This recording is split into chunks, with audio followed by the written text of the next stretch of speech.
সরকার বা বিএনপি একটা ছলচাতুরি করছে। তারা জুলাই সনদকে জুলাই আদেশ বা গণভোটের সাথে একটা বাইনারিতে নিয়ে গেছে এবং তার উপরে স্থান দিচ্ছে। সরকার বা বিএনপির পক্ষ থেকে এটা তুলনা সবসময় দেওয়ার চেষ্টা করা হচ্ছে যে এই যে প্রাতিষ্ঠানিক সংস্কার, তার সাথে কিন্তু জনগণের যে দৈনন্দিন সমস্যা বা নাগরিক সমস্যাগুলো, তার কোনো আসলে বিরোধ নাই এবং এটা আসলে প্রাতিষ্ঠানিক সংস্কারগুলো সাপ্লিমেন্ট করবে সেই ইস্যুগুলোতে। আমাদের এটাকে আমরা কিন্তু বলতে শুনেছি যে আসলে এই সংস্কার হলে কি কৃষক তার আলুর ন্যায্য দাম পাবে কিনা, অর্থাৎ এই যে একটা তুলনা, এই প্রাতিষ্ঠানিক সংস্কার, সংবিধান সংস্কার হলে কি আসলে হামের প্রতিকার মানুষ পাবে কিনা। আসলে আমাদের প্রাতিষ্ঠানিক সংস্কারগুলো দরকার। এটা হচ্ছে আমাদের রাষ্ট্রের ভিত্তি। আমাদের রাষ্ট্র অনেকগুলো প্রতিষ্ঠানের মধ্যে দিয়ে কাজ করে। ফলে আপনি যদি প্রতিষ্ঠানগুলোর মধ্যে অ্যাকাউন্টেবিলিটি নিশ্চিত করতে না পারেন, ফলে তখন আপনি নাগরিক সমস্যাগুলো অ্যাড্রেস করতে পারবে না।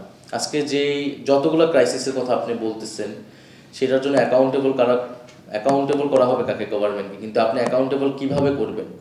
আপনি কোন প্রতিষ্ঠানের মাধ্যমে করবেন? আপনি জুডিশিয়ারির মাধ্যমে করবেন। যদি দুর্নীতি হয় আপনি অ্যান্টি কারাপশন কমিশনের মাধ্যমে করবেন। আপনি এই সরকার যদি ফেইল্ড হয় বা এই সরকার যদি জনসমর্থন না নিতে পারে, তাহলে আপনি পরবর্তী ইলেকশনে কি আপনার মতামতটা দিবেন, ভোট করবেন? সেটার জন্য তো আপনার একটা নিরপেক্ষ আপনার ইলেকশন কমিশন লাগবে, তত্ত্বাবধায়ক সরকার লাগবে।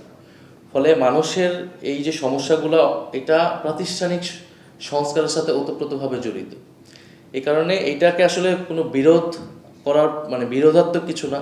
যেহেতু এইটা আমাদের জুলাই গণঅভ্যুত্থানের পরে প্রধানতম এজেন্ডা ছিল, ফলে এটাকে আমরা এখনো অনেক বেশি প্রায়োরিটি দিচ্ছি। কিন্তু এমন না যে আমাদের দৈনন্দিন সমস্যা সেগুলো নিয়ে আমরা কথা কম বলছি বা সেগুলোকে আমরা প্রায়োরিটি দিচ্ছি না।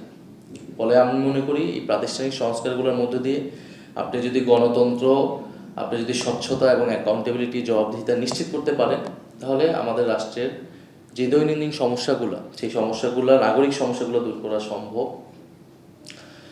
দ্বিতীয়ত, আপনি যেটা সংস্কার ডেডলক বলছেন বা আন্দোলনের যে চলে যাওয়ার কথা বলছেন, এখানে আমরা খুবই স্পষ্টভাবে বলেছি যে সরকার বা বিএনপি একটা ছলচাতুরি করছে। তারা জুলাই সনদকে জুলাই আদেশ বা গণভোটের সাথে একটা বাইনারিতে নিয়ে গেছে এবং তার উপরে স্থান দিচ্ছে। এবং জুলাই সনদটাকে কেন প্রবলেমেটিক হলো, কারণ এখানে নোট অফ ডিসেন্ট দেওয়া হলো এবং পরবর্তীতে নোট যুক্ত করা হলো। তো নোট অফ ডিসেন্ট কোনো সিদ্ধান্তের পার্ট না। নোট অফ ডিসেন্ট আপনার যে কোনো সিদ্ধান্তে একটা রেকর্ডের জন্য রাখা হয়। তো এই কারণে কিন্তু আমরা তখন সাইন করি নাই, এটার লিগাল ভিত্তি চাইছি। তো এখন তো গণভোট যখন হয়েছে, গণভোটই আসলে রিয়েল ম্যান্ডেট, কারণ এখানে পপুলার সভারেন্টি এক্সারসাইজ হয়েছে, মানুষ তার রায়টা দিচ্ছে, গণরায়টা দিচ্ছে। ফলে আমরা মনে করি গণভোটের যে রায়, সেইটা অনুযায়ী আসলে বাস্তবায়ন করা উচিত। জুলাই সনদ আমাদের একটা রেফারেন্স পয়েন্ট, যেহেতু আমরা আলোচনা করছি, সেখান থেকে আমরা হয়তো রেফারেন্সগুলো নিতে পারবো। আর আন্দোলনের বিষয় হচ্ছে, আমরা আন্দোলন অবশ্যই পিসফুলি করব, আমরা আন্দোলন অহিংসভাবে করব এবং রাজপথে অলরেডি কর্মসূচি শুরু হয়েছে।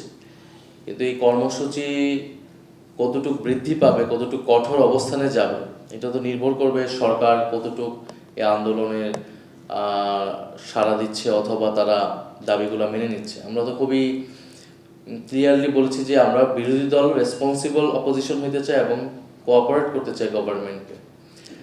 এবং সেই জায়গায় প্রথম অধিবেশনে তো আসলে আমাদের একটা সামগ্রিক হতাশা তৈরি হয়েছে, কারণ প্রথম অধিবেশনে ছিল সংস্কার, গণভোট, বদলাতে, সেগুলো নিয়ে কথা বলার, এগুলো নিয়ে কাজ করা। সেই জায়গায় কিন্তু আমাদেরকে অফিসিয়ালি কোনো সুযোগ করে দেওয়া হয়নি। আমরা নিজেরা মুলতবি প্রস্তাব এনে 1 ঘন্টা 2 ঘন্টা আলোচনা করছি বা রাষ্ট্রপতির বক্তব্যের মধ্যে দিয়ে আলোচনাগুলো করেছি। আমাদের তো প্রথম অধিবেশনের টপিকই হওয়া উচিত ছিল যে আমরা কীভাবে এগুলো ইমপ্লিমেন্ট করব, সেটা নিয়ে কথা বলার দরকার ছিল। কিন্তু আমরা ট্রেডিশনাল পার্লামেন্টারি যে সেশন যেভাবে শুরু হয়, রাষ্ট্রপতির উপর বক্তব্য, সেইভাবে কিন্তু আমরা আসলে শুরু করেছি। ফলে সরকার এটাকে ইগনোর করতে চাচ্ছে এবং সেই জন্য আমরা মনে করতেছি যে আমরা এখন যে ডায়ালগিক জায়গায় একটা ওয়েতে যাচ্ছি, সরকারের সাথে, বিভিন্ন স্টেক হোল্ডারদের সাথে আমরা কথা বলছি, পাশাপাশি আমরা রাজপথে কর্মসূচিগুলো দিচ্ছি। কিন্তু যদি সরকার কোনো ধরনের স্পেস না রাখে এই আলোচনাগুলোর, বা তারা ডেডলক এই কারণেই বলা হচ্ছে কারণ সরকার এখনও সম্পূর্ণভাবে অস্বীকার করে নাই যে সংস্কার করবে না। সরকার খুবই এখনও ক্লিয়ার পজিশন নেয় নাই, একটা ছলচাতুরি তারা করছে। তারা বলতেছে জুলাই সনদ করবে বা সংস্কার করবে বা অধ্যাদেশ যেগুলো ল্যাপস হয়েছে সেগুলো তারা নিয়ে আসবে, কিন্তু কবে নিয়ে আসবে, কিভাবে আনবে, কতদিনে হবে, এটা আমরা ক্লিয়ার না। ফলে এখানে একটা অচল অবস্থা আসলে তৈরি হয়েছে। এই অচল অবস্থা থেকে আমরা বের হতে চাই, এটার দায়িত্ব সরকারকে নিতে হবে এবং আমরা আমাদের জায়গা থেকে সেই জন্য কাজ করছি। ধন্যবাদ আপনাকে।